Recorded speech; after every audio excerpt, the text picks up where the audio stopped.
Cowok ini nggak punya temen, tapi dia berkhayal kalau dia itu punya temen. Di hari ulang tahun ke-30, teman-temannya merayakan ulang tahunnya.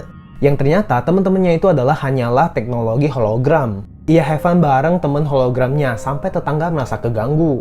Pada saat dia berjalan keluar rumah, tiba-tiba aja ada yang mencuri teknologi hologramnya. Sampai alatnya benar-benar dicabut lalu dia kabur. Ia mengejar orang itu tapi tidak berhasil, malahan dia ditabrak sama warga-warga sana. Keesokannya dia terbangun untuk mengobati lukanya. Lalu dia mendengarkan suara ada yang memanggil namanya. Ternyata itu adalah teman hologramnya yang berbentuk asli manusia. Cewek ini memelihara hewan yang berbentuk manusia. Jadi cewek ini memelihara hewan dan hewannya bernama Milo. Hingga pada suatu hari ada tetangga baru yang memberikan ucap salam kepadanya. Tapi karena malu dia masuk rumah, ternyata dia menyukai tetangga itu. Setiap hari dia terus memperhatikan cowok ini, bahkan diam-diam memfotonya. Dia pun curhat sama Milo dan memberikan Milo hadiah sebuah tangan. Ternyata Milo itu bukan hewan tapi manusia. Milo pun diperintahkan untuk menangkap pria tetangga itu. Cewek ini pun bilang sama tetangganya kalau dia itu menyukainya.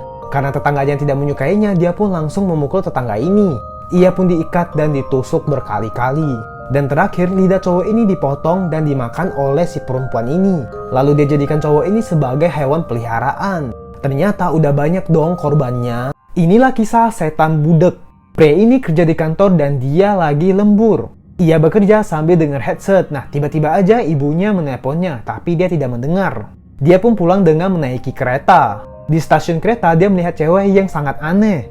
Makhluk ini melihat penampakan yang sangat menyeramkan. Makhluk itu menutup mata dan telinga si wanita ini. Dan pada saat itu juga wanita itu berjalan ke arah depan dan dia ditabrak sama kereta. Cowok ini melihat kejadian itu sampai syok dan ternyata itu hanya masa lalunya aja.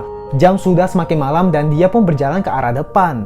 Dan ternyata ada makhluk yang dulu dia lihat menutup telinga dan matanya. Kereta itu pun langsung menabrak cowok ini persis sama kejadian cewek itu. Duh guys, bener-bener mengerikan banget. Kerja di KFC endingnya mengerikan banget. Jadi pria ini bekerja di KFC. Pada awalnya pria ini merasa kalau juru masaknya itu aneh sekali. Persediaan daging ayam udah habis, si pria ini menelepon si manajernya, tapi tidak bisa dihubungin. Biasanya jam segini manajernya itu udah datang.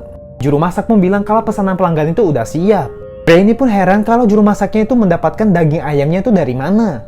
Di hari itu juga banyak orang komplain tentang rasa ayamnya. Ketika restoran hendak ditutup, pria ini mau masuk ke dapur tapi si juru masak ini tidak membolehkannya. Lalu pria ini diam-diam masuk ke dalam dapur pakai kunci cadangan. Dan ternyata darahnya tuh udah di mana-mana. Semua staf udah dibunuh, bahkan kepala manajernya tuh udah di kulkas. Dia pun mengerti kalau daging KFC itu ternyata daging manusia. Nggak cukup guys, lanjut part 2. Kerja di KFC endingnya mengerikan banget, part 2. Jadi setelah dia mengetahui kalau daging KFC itu daging manusia, dia diketok sampai pingsan. Pelanggan yang mendengar kegaduhan di dapur, dia pun langsung memeriksanya. Kedua pelanggan ini masuk ke dapur dan dia melihat ada kepala manusia. Juru masak yang baru muncul langsung memotong tangan mereka. Dan pada saat pria yang lagi satu hendak kabur, dia memotong jarinya dan mendorongnya sampai meninggal. Sedangkan pria ini pura-pura pingsan. Setelah situasi agak aman, dia mengambil kesempatan untuk memukul si pria ini. Si juru masak pun langsung marah dan dia ingin membunuh pria ini. Tiba-tiba aja juru masak langsung ditembak sama polisi. Ternyata pria ini tadi di dapur udah menghubungi ibunya untuk melapor ke polisi. Duh, bener-bener menyeramkan banget. Keluarga ini hidup tanpa bersuara. Jadi ceritanya di kota ini tuh diserang sama monster. Siapapun yang membuat suara kebisingan akan dibunuh sama monster. Keluarga Ali bertahan hidup dengan bahasa tubuh tanpa mengeluarkan suara. Pada suatu hari anaknya mau mengambil mainan pesawat, tapi ibu dan ayahnya tidak membolehkannya. Tapi diam-diam kakaknya memberikannya. Sampai di suatu tempat adiknya membukakan mainan ini. Ayahnya langsung lari menyelamatkannya, tapi terlambat, dia udah diserang sama monster. Cerita selengkapnya ada di YouTube aku, kalian bisa klik di kolom komen. Cowok ini menebang pohon pisang yang ternyata pohon pisangnya itu ada kuntilanak. Setelah ia melihat kuntilanak, ia kabur meninggalkan HP-nya. Keesokan harinya dia menelpon HP-nya, tapi ada seorang wanita yang mengangkatnya. Wanita itu minta ketemuan di pohon pisang untuk mengembalikan HP-nya. Sebagai tanda terima kasih, dia pun mentraktir wanita ini makan sate ayam. Setelah makan, dia pun mengantarkan cewek ini ke pohon pisang tersebut. Dan dia baru sadar ternyata cewek ini adalah kuntilanak. Tante ini mendapatkan pekerjaan di rumah hantu. Jadi ceritanya dia tuh langsung aja masuk ke rumah dan bekerja sesuai dengan job desk-nya. Gangguan pertama, piano berbunyi. Setelah ia periksa, ternyata ada boneka di kursi piano itu. Tiba-tiba aja pintu tertutup sendiri dan buku terjatuh sendiri. Ia ketakutan dan keluar dari kamar itu. Ternyata ada hantu sosok anak kecil. Hantu anak kecil ini terus-terusan mengganggunya seperti menyalakan TV. Tante ini pun langsung melihat hantu anak kecil dan dia ketakutan. Waduh, iseng banget ya si hantu ini. Lalu hantu anak kecil ini sengaja menjatuhkan barang yang udah dibersihkan. Bahkan dia bisa membuat barang-barang menarik seperti ini. Tante ini pun langsung kesal dong karena berantakan lagi. Lalu si tante menemukan boneka di kamar nih. Lalu si hantu mengambil bonekanya sambil tarik-menarik hingga si tante jatuh dari lantai. Tante ini pun menjadi hantu dan menghukum anak kecil ini. Cewek ini sebenarnya kuntilanak. Jadi cewek ini bernama Nur, ada seorang pria yang bernama Remy menyukainya. Remy membuntuti dia pulang ke rumah dan ternyata dia udah punya suami. Tapi awalnya Remy melihat suaminya lagi mengasah pisau. Hal tersebut membuatnya merasa aneh. Ketika makan malam selesai, suaminya mengatakan malam ini adalah malam purnama, Nur tidak boleh keluar. Enggak lama kemudian Remy mendengarkan suara tangisan dan teriakan. Remy pun mendobrak pintu rumah mereka. Di sana suami Nur udah memegang palu dan si Nurnya lagi di pojokan. Remy pun kaget melihat suaminya yang memegang palu. Remy pun mencabut paku itu di leher Nur. Nur berubah menjadi kuntilanak dan memangsa suaminya. Remy pun mengerti apa yang harus dia lakukan. Dia memakur Nur kembali sampai ia menjadi manusia. Setelah itu Remy ketakutan dan lari pergi. 2 tahun kemudian si Remy bertemu kembali sama si Nur. Setelah mengikuti Nur, ternyata Nur udah punya suami baru. Karena Remy cemburu, dia pun mencabut paku pada leher Nur. Nur menjadi kuntilanak dan memangsa suami. Ibu tiri ini jahat banget. Setelah ayahnya menikah, ia nggak bebas lagi. Karena ia nggak boleh main HP pada malam hari. Makanya anak ini selalu menghabiskan waktunya di rumah temannya. Lalu pada saat ayahnya dinas keluar kota, anak ini menghabiskan waktu dengan bermain laptop. Ibu tirinya masuk ke dalam kamarnya mengambil HP terus mengunci pintunya. Padahal ia sama sekali belum makan, ia pun menggedor pintu sampai pintunya seperti ini. Cewek ini dikejar sama hantu. Jadi terlihat di CCTV cewek ini lagi berlarian panik.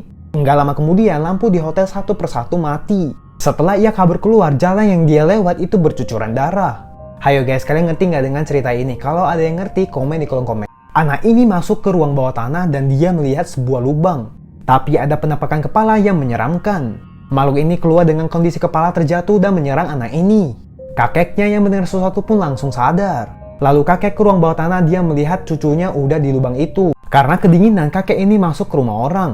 Ia eksplor ke beberapa bagian rumah yang sangat gelap. Penampakan rumahnya itu sangat seram sekali. Tidak lama kemudian dia lapar dong. Dia pun mencari akal untuk mendapatkan makanan. Dia menemukan lubang tembok dan di dalam lubang temboknya itu ada makanan seperti kentang gitu. Ia pun menggoreng kentang tersebut dan memakannya. Di lubang itu kayak ada sesuatu gitu. Tiba-tiba aja makhluk di lubang itu langsung muncul. Ternyata kentang yang diambil itu adalah hati si hantu ini. Hantu ini sangat marah dan kakek tua ini pun langsung kabur. Saat udah hampir keluar dari rumah, ia terjatuh dan dimangsa oleh hantu ini. Cewek ini dikejar sama makhluk yang menyeramkan banget. Jadi ceritanya cewek ini lagi menyetir di tengah malam. Lalu ia melihat ada orang di pinggir jalan. Bayangin malam-malam tidak ada lampu tapi masih ada orang di pinggir jalan. Karena udah malam banget, dia pun menginap di hotel. Dia pun menyapa penginap lain juga. Tiba-tiba aja orang yang di jalan tadi berjalan ke arah hotel. Dia berubah menjadi makhluk yang sangat menyeramkan. Dia pun menguasai tubuh si penginap lain dan dia menggedor pintu cewek ini. Cewek ini pun langsung kabur lewat jendela mandi, tapi ada seseorang nih yang menembak makhluk ini. Tapi akhirnya dia dimangsa oleh makhluk ini. Cewek ini pun berhasil masuk ke dalam mobilnya, tapi makhluk ini nggak menyerah. Karena cewek ini membawa mobil dengan cepat, dia pun terjatuh. Lalu makhluk ini masuk ke dalam tubuh cowok tadi. Dan kejadian awal pun terulang kembali. Makhluk ini berdiri di tengah jalan dan mengganggu orang. Cewek ini sendirian di rumah dan dia dihantui sama makhluk yang ada di rumahnya. Jadi cewek ini bernama Lily, ia dan adiknya ditinggalin di rumah. Ia ke kamar adiknya dan menemukan sebuah gambaran seperti ini. Saat Lily mau tidur, dia terbangun dan dia melihat sesosok yang mirip dengannya. Dan ternyata itu hanyalah mimpi. Lily mendengar suara pecahan kaca di dapur, dia pun mengambil pemukul. Ternyata kaca pintu pecah. Ketika makhluk itu muncul, ia memukulnya. Dan ternyata itu adiknya yang tiba-tiba aja berubah menjadi monster. Jadi pada awalnya begini, adiknya itu bangun pada jam 3 pagi. Ia memeriksa kakaknya tapi nggak ada. Ia ke dapur dan diculik makhluk jahat. Makanya tadi Lily bisa mendengar suara pecahan kaca. Dan yang dipukul itu ternyata adiknya yang udah kerasukan.